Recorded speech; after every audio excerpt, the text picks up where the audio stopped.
Hi everyone. This is an introduction or a preface to a video I did yesterday. So I got distracted while I was trying to do the first two clips by Eastern Bluebirds.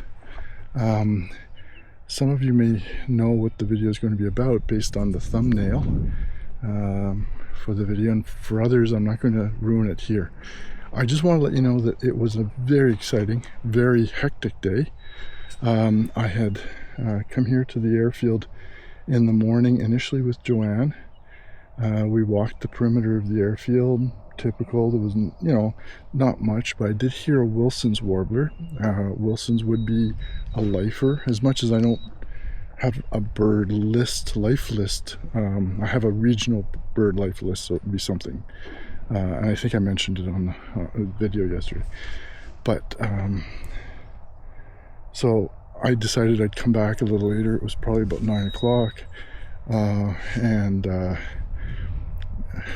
So I came back alone, went over to the far corner, kind of in behind where I'm standing, to where I'd gotten the Wilson warbler calls. I picked them up on eBird. I didn't pick anything up. I moved my way a little further, kind of in this direction, to where I'm standing now, and I noticed a bird. Spent a little bit of time with it, photographed it, and didn't think much else of that particular bird, other than it was very white. It looked like a leucitic, and in my head I was going, well, is it a leucitic great crested flycatcher, or a leucitic kingbird, eastern kingbird? But I was having a hard time, and then I thought, well, is it a shrike? But then the beak was wrong. So you'll see some of this in the video, and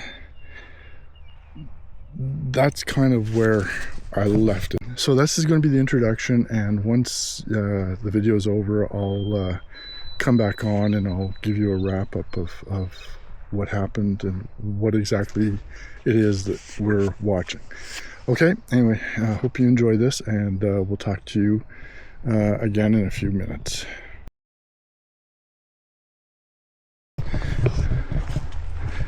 Okay, I'm actually chasing after a bird. I have no friggin' clue what it is. It's unless it's a leucitic flycatcher. Just odd. It's very white. Oh, that could be a nice shot. Hold on a sec.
Bursts, dropping my shutter speed to get my ISO back down to 200, 300, what about somewhere around there.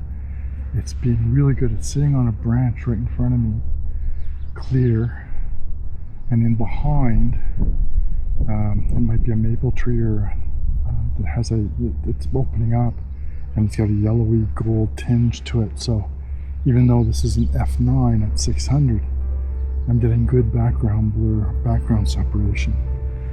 Oh, but I have no clue what bird this is.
So I just realized the camera angle was probably too high. I might have been out of frame.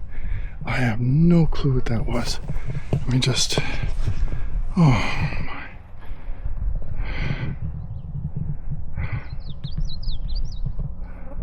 Just see if I can. Sorry about the,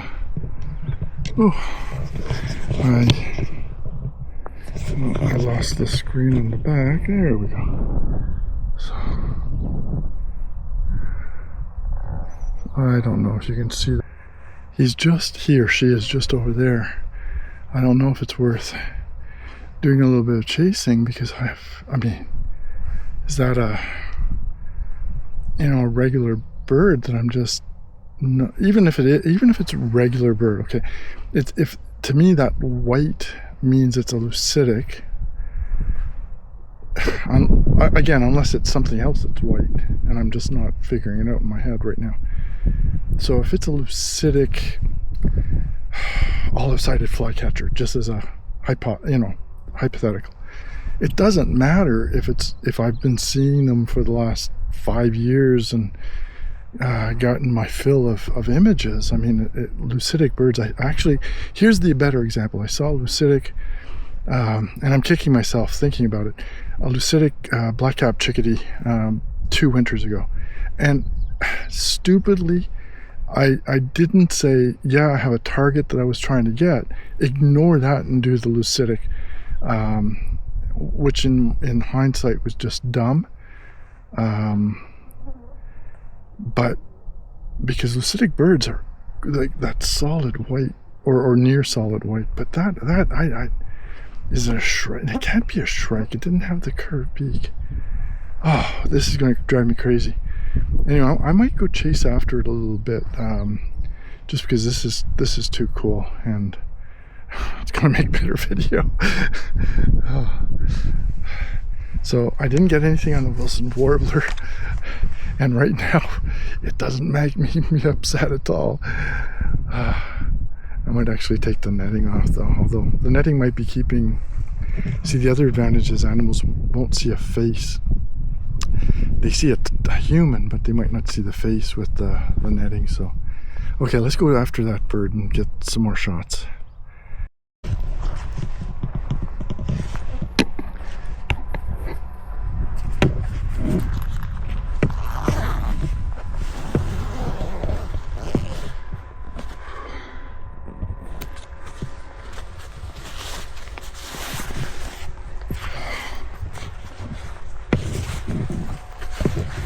So, sorry. Ooh. So the noise you're hearing is over at the campground, not ours, but another one that's just across the river here.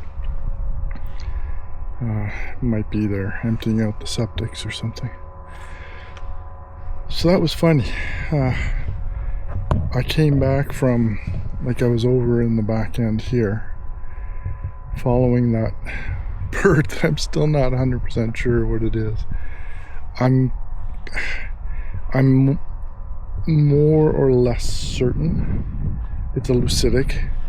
I just don't know if it's a leucitic kingbird or a great-crested flycatcher.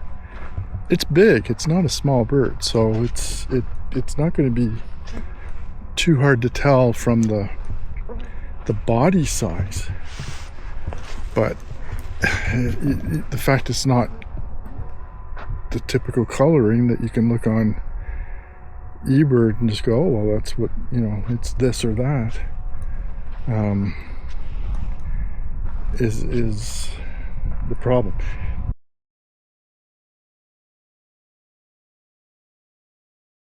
Okay, so at this point, I left the airfield. I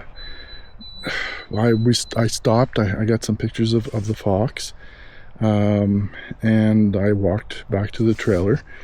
I knew I had something weird, so I took the computer down. Joanne had gone for her walk, and she wasn't there, so I just took my laptop out of the cupboard and started setting it up, and I left something out on the picnic table in front of the trailer, and I just happened to go out to grab it, and I noticed a park CO, conservation officer truck, like a park warden truck.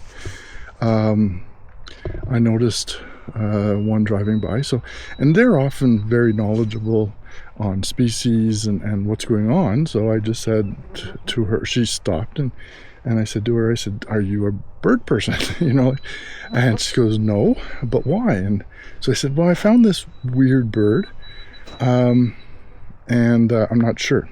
She said, "Why don't you can just go over to the visitor center, the naturalist there." And I said, "Yeah, that's probably what I'll do tomorrow." But she said, "Well, let me just see it, and I'll send it a picture, if you don't mind, to one of my colleagues, one of the people I work with." So I said, "Sure." I grabbed the camera, came out, and she just took a screenshot, essentially, on the back of my camera with her phone, sent it, called somebody, said, "Okay, I'm sending it now." She sent it. Within a minute, and it probably wasn't even a minute, bang, the phone rings. And all she said, she looked at me with a smile. It was friendly. It wasn't meant to be mean, but she said, "What did you do?" The phone didn't, the connection didn't work. So she said, "Well, if it's important, he'll call back." And sure enough, he called back right away. Like, it was almost instantaneous. She said, "Well, I'll put you on speaker." And all he said was, "I've got 3 questions for you. When was it?" Like, from the picture, when you took the picture. "When was it? Where was it? And how long ago was it?" And I said, "Well," I wonder if Joanne just saw the fox. Joanne's up in front of me. Anyway, so I said, "Well, it was about an hour and a half ago. I stopped because I saw a fox, and I wanted to get some pictures of the fox, and, you know," and he goes, "So it was today?" I said, yeah, it was just like an hour ago, an hour and a half ago." And he said, "And it's in the airfield?" And I said, "Yes." He said to the CO, the conservation officer, he said, "We'll be there in about 30 minutes. So they flew here, quite literally. 2 of them showed up first. Apparently, their view was it was likely a flycatcher, a scissor-tailed flycatcher. And so the gist of it is that the last time this particular species was here in the park was in 1987. Hadn't been seen since. It's a bird that's normally in the Texas area, I guess Oklahoma, Texas, down in that area of the U.S. Doesn't make it up its way up here, except it had in 87, and it had earlier this summer. There was one at Point Pelee National Park, and then it was like it was like a flurry of phone calls they were both making, and then getting pings on their phones, and it was, "Yes, this is a scissor-tailed flycatcher, and it's in the airfield." So 4 of them showed up initially. I think it was 4 of them showed up. 4 other staff members showed up initially. Joanne and I left at one point. Just it was getting a little bit crazy for us. We were both hungry at that point. I think I was dehydrated badly. We left. I came back a few hours later, maybe an hour and a half later. 3 other staff had been here, with other staff in between. And when I was here, Ron Tozer, and I might be mispronouncing that, but he wrote one of the best books on Algonquin birds. He might have been a former manager of the naturalist program. And he showed up. He missed seeing the 87 sighting. I don't know if he just wasn't around, or if something happened, but he didn't get to see it. So him and I walked out here. There was a lady with him. And of course, he spotted it, which was nice because he got to spot it and see it. And then they left, but they let me know that Professor Michael Runts, who, if you're from the Ottawa area, well-known, well-respected retired now faculty member from Carleton University, former naturalist here in the park, who was the person who saw the 87 bird. So him and his wife Britta did show up. I waited for them. I waited here on site for them. They showed up. We actually got a picture of Michael and I together, which was kind of cool. The bird was still happily feeding, and then some other staff started showing up, and at that point it was about 6 o'clock. I was getting really hungry, so I headed back to the trailer.